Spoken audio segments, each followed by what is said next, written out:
Well, hello everyone.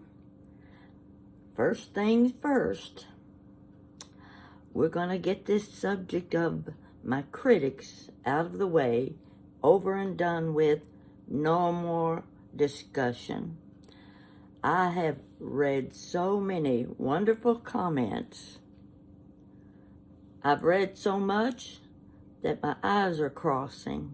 I want you to know that I read every one I have received, and I am just amazed at your response. I appreciate your support more than you can imagine, but I think this will probably settle the problem. And if I do get any unpleasant remarks, I'll just delete them. So we're going to go on to something a little more pleasant today. Well, in fact, I don't know if you'd call it pleasant or not. I just finished in the bathroom. The toilet is running. I've played with it for a little while, and I think I got it stopped for the time being. Then, what do you know, the faucet leaking. Oh, you just can't have one problem without having another. So that means I'm going to be calling my local plumber. I've got a good plumber. He's such a nice guy. And I enjoy talking to him, and I trust him with his work. I know he'll do me right. So I'm going to be picking up the phone and saying, Terry, get on over here. The toilet's running and the faucet leaking, and what that one with Loretta Lynn, the song about, and another one's on the way. Oh, I don't know what connection that has to do with this. But anyway, before I go in and fix me something to eat, probably be a grilled cheese sandwich today, I thought I would give you a little lesson on poetry. Now, I never was much for poetry unless it rhymes. It has to rhyme to hold my attention. I never was one that memorized poetry. Well, partly because I didn't want to, and the other part because wouldn't hold it. I've got a book here, and you'll recognize the author, Edgar A. Guest. He's my favorite all-time poet, and every poem he has written rhymes. I'm showing you this book, Edgar A. Guest. There are 937 pages of poems in this book, and every one of them rhymes. Every poem in here tells a story. It's not just something about describing the pretty blue sky and the daffodils on the hill and the water is streaming down the side of the road. It's not that kind of poetry. He tells a story with every poem that he writes. And I thought I might read one of his poems because somehow I get the feeling he was writing about my family. Now, this poem is in one of my books. I know it is. I just felt the need to to add it because it does fit my family to a T. So I want you to listen, and I think you're going to like the poem. See if I can get a little light on it. The old-time family. It makes me smile to hear 'em tell each other nowadays the burden they are bearing with a child or two to raise. Of course, the cost of living has gone soaring to the sky, And our kids are wearing garments that my parents couldn't buy. Now, my father wasn't wealthy, but I never heard him squeal because 8 of us were sitting at the table every meal. People fancy they are martyrs if their children number 3, and 4 or 5 they reckon makes a large-sized family. A dozen hungry youngsters at a table I have seen, and their daddy didn't grumble when they licked the platter clean. Oh, I wonder how these mothers and these fathers up to date would like the job of buying little shoes for 7 or 8. We were 8 around the table in those happy days back then. 8 that cleaned our plates of pot pie and then passed them up again. 8 that needed shoes and stockings, 8 to wash and put to bed. And with mighty little money in the purse, as I have said, but with all the care we brought them, and through all the days of stress, I never heard my father or my mother wish for less. And when I read that poem, I said, he just described my family. Also, would you believe I forgot my daddy's birthday this week? Wasn't paying attention to the days of the week. I don't notice anymore what day it is. In fact, I think I overlooked Wednesday and it became Thursday, and I don't know where Wednesday went. Also, I'm lucky if I can tell you what month it is. Time flying by. Fall leaves gonna be coming down real soon. So anyway, my dad, if he were living today, would be 127 years old. It's hard to even imagine such a thing. He lived a hard life. He lived a good life. He was a good father. So I just want to mention his name since I forgot his birthday. I don't think he'll mind that, though.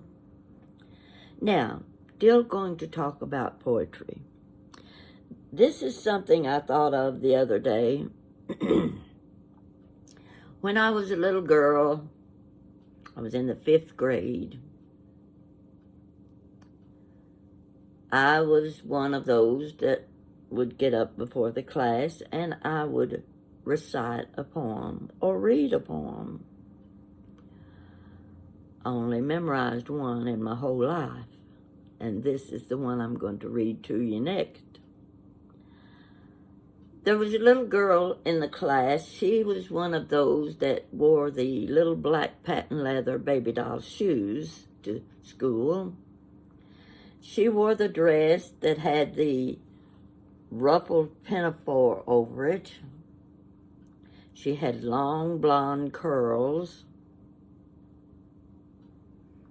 And then there was me. We were the 2 that were going to recite our poems. It was kind of like a contest to see who was the best. Well, I was the little girl that wore the Buster Brown lace-up shoes with knee socks. You know, the kind that moved down to the ankles. I wore the little plaid dress with the Peter Pan collar. I had the mousy brown hair that never seemed to have its place. Mama would braid it across my head so it'd stay in place and I'd look neat, and she'd put a little bow on top. I didn't wear pinafore dresses. Now, when my little friend recited her poem, she was so dramatic. Oh, I've never seen such drama since. My poem was, you'll see when I read it. I'm going to read my poem. But you can guess which of us won the contest for the best demonstration. I don't have to tell you that. My little friend did. But I wanted to read this poem to you. And the funny thing about this poem is I didn't understand the meaning of it when I memorized it in the 5th grade. But I think you will. You should. And I want to read it to you. You listen closely because it was always my favorite poem. This one is by Eugene Fields. It's called Little Boy Blue. Now, don't think Little Boy Blue come blow your horn. No, this is another Little Boy Blue. So listen closely. The little toy dog is covered with dust, but sturdy and staunch he stands. The little toy soldier is red with rust, and his musket molds in his hand. Time was when the little toy dog was new, and the soldier was passing fair. And that was the time when our little boy Blue kissed them and put them there. Now don't you go till I come, he said, and don't you make any noise. So toddling off to his trundle bed, he dreamt of his pretty toys. And as he was dreaming, an angel's song awakened our little boy Blue. Oh, the years are many, the years are long, but the little toy friends are true. Ah, faithful to little boy Blue they stand, each in the same old place, awaiting the touch of a little hand, the smile of a little face. And they wonder as waiting the long years through, in the dust of that little chair, what has become of our little boy Blue since he kissed them and put them there. This is Eugene Fields. Now I think you can read between the lines and understand what the poem was about. There was another one that you're going to think, how could anybody not know who, wait a minute, I'm having to scroll down. Oh, here we go. All of you remember Winkin', Blinkin', and Nod. It's a Dutch lullaby. And in reading it, I thought, why did I never pay attention to this rhyme before? So I'm going to read it to you. Winkin', Blinkin', and Nod one night sailed off in a wooden shoe. Sailed on a river of crystal light into a sea of dew. Where are you going and what do you wish? The old moon asked the three. We've come to fish for the herring fish that live in the beautiful sea. Nets of silver and gold have we, said Winkin', Blinkin', and Nod. The old moon laughed and sang a song as they rocked in the wooden shoe, and the wind that sped them all night long ruffled the ruffled the waves of dew. The little stars were the herring fish that lived in the beautiful sea. Now cast your nets wherever you wish, never afeard are we. So cried the stars to the fishermen three, winking, blinking, and nod. All night long their nets they threw to the stars in the twinkling foam. Then down from the skies came the wooden shoe, bringing the fishermen home. 'Twas all so pretty a sail it seemed, as if it could not be, and some folk thought 'twas a dream they'd dreamed of sailing that beautiful sea. But I shall name you the fishermen three, Winkin', Blinkin', and Nod. Winkin' and Blinkin' are two little eyes, and Nod is a little head. And the wooden shoe that sail the skies is a wee one's trundle bed. So shut your eyes while mother sings of wonderful sights that be, and you shall see the beautiful things as you rock in the misty sea, where the old shoe rocked the fishermen three, Winkin', Blinkin', and Nod, by Eugene Field. Now, I just love that poem, and to think all these years I never gave any thought to Winkin' and Blinkin' and Nod, two eyes and a head. I hope you like the poetry, and I won't be reading poetry to you anymore, I don't guess, unless something comes along that catches my eye. But when I look at this book and I think of the imagination that Edgar A. Guest had, it just amazes me.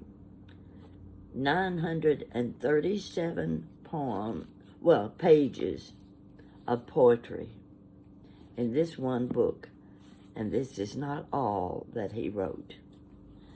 So,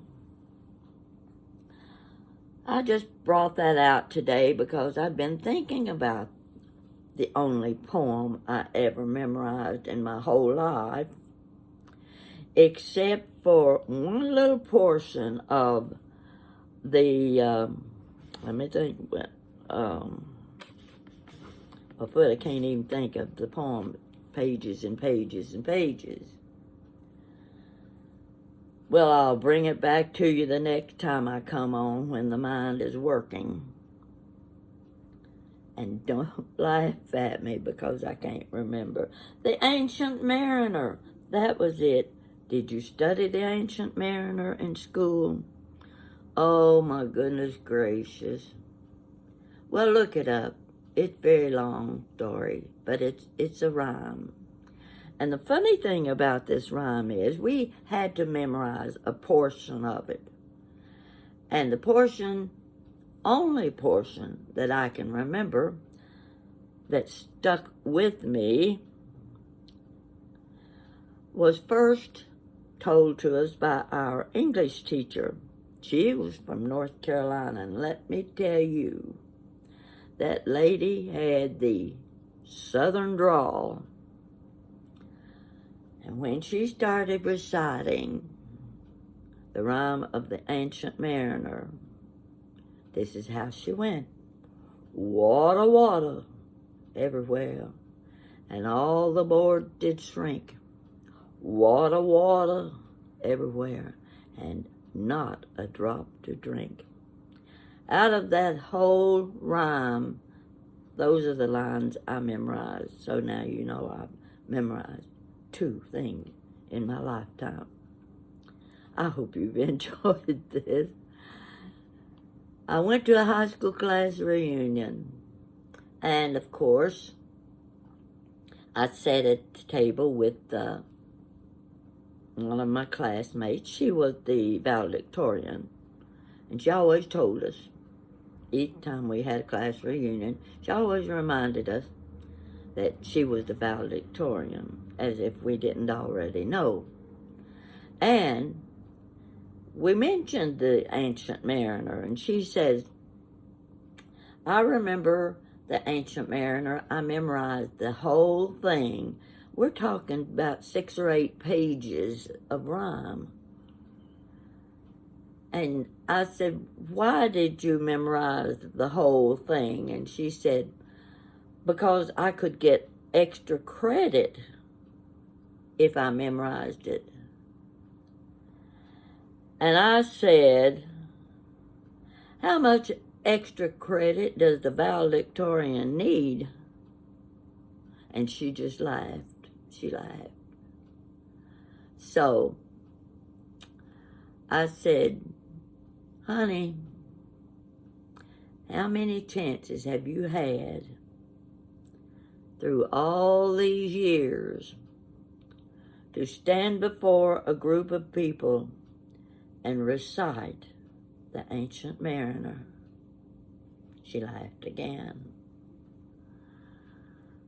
Well, you've heard me recite my part of it. I hope you enjoyed it. And you have a good day. And let me say this, no more comments about my critics.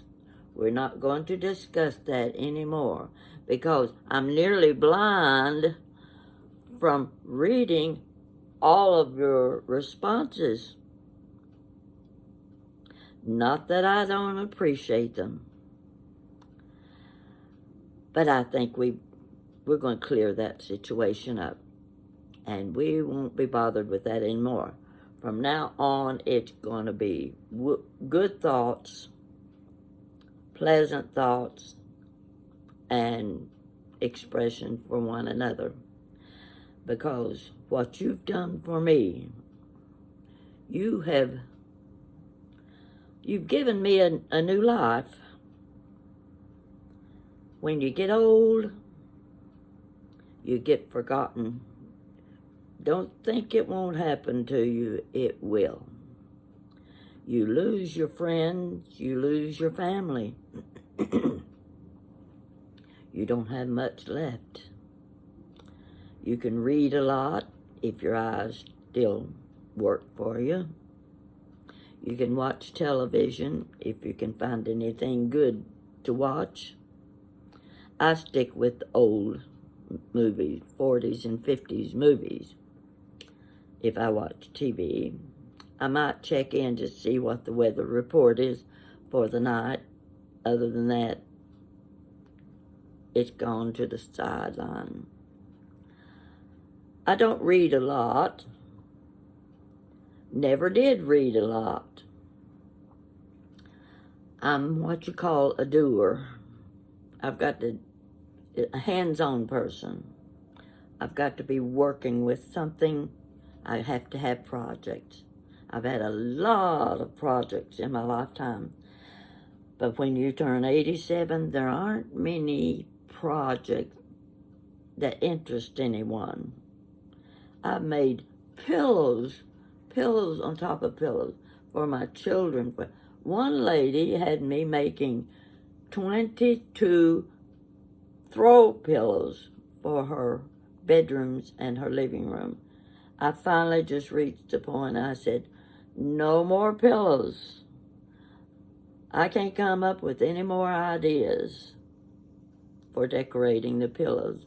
This is it. I decorated Christmas. I've decorated for tour of homes. Oh, the list goes on. And sewing projects. I made bedspreads. I've made dust ruffles. I've made valances and curtains for my windows and pillows for my sofas. Clothing. Well, I started making clothes when I was 18 years old, and I made my own wedding dress. Now, don't get the idea that I was wearing one of those beautiful white flowing nylon silk dresses with pearls and rhinestones all over them. No. My wedding dress was a street-length dress, but it turned out very pretty. That's the kind of sewing I did, and then the grandchildren came along and I sewed for them. Don't do that anymore. The sewing machine hasn't been out of the closet in the last 5 years. So you see, life slows down. You try to keep it active. You try to stay active. But it slows down just the same. And your friends are gone. So here I am. What you see? See the flower arrangement? See the flower arrangements? See the little knickknacks sitting around? Decorator items. Over here, you see the wall rack with my pretty vintage bone china hanging on the rack. That's what I do now. I collect and I decorate my own home. And I do YouTube, my YouTube channel. It has been a lifesaver for me, so you people stay with me. Invite your friend to subscribe to my channel. I need you, and I hope I have something to offer you from day to day. Don't expect a story every day, because I don't have that many stories stored up here. But I don't make up my stories. They're all real. They're part of my life, 87 years of living. And I'm sharing it with you, and you are responding tremendously. You're making me happy. And I'm going to keep this video under 30 minutes. So, no more mention of critics. We're finished with that. And I'll expect to hear good things from you. So, I'm going to go in the kitchen. I'm going to, I could have a chili bun. I made chili a couple days ago. Not bad chili. For those of you who don't know what a chili bun is, it's a hot dog without the hot dog. You just get the chili. You add your onions, your mustard, and whatever you want with it. And there's nothing any better than a good pot of homemade chili for chili bun. Yeah, that's what I'm going to have for lunch. It's making me hungry just talking about it. So you be good. Mind your manners. And call your mama if you've got one. Thank you for watching.